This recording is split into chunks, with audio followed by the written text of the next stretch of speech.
I want to make sure we lay this out here. This is a significant decision from the U.S. Supreme Court about 30 minutes ago on the Texas abortion law. The Supreme Court ruled essentially two things here. It's a mixed verdict, but ruled that the abortion providers in the state of Texas can continue to challenge in court the fetal heartbeat law that passed, the SB 8 that passed.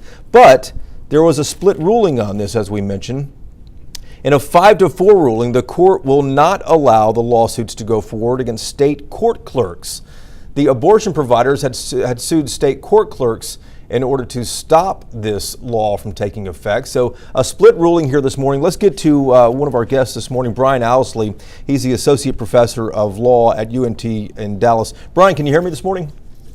I can, yes. First takeaway from this. I have a number of questions on it. I'm sure our viewers do too, but first takeaway on this. What do you think?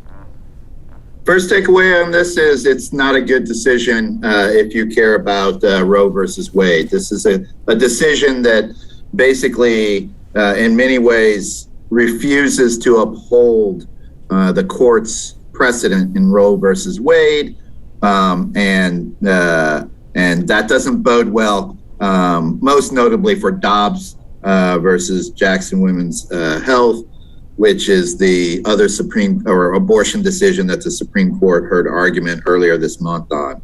And it doesn't bode well for the Roe versus Wade ruling from 72 or 73, simply because, I don't know if I mentioned, SB 8 can stand right now in Texas. The Supreme Court did not strike down SB 8. So 39 days after Texas went to D.C. on November the 1st to go ask for an expedited hearing, the justices came back and they said, you know what, SB 8 is going to stand. We're going to allow these the prohibition on abortions beyond 6 weeks or so whenever a fetal heartbeat is detected.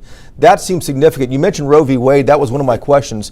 Does this continue to chip away at that landmark decision? Yes, it does. I think chip away. It might.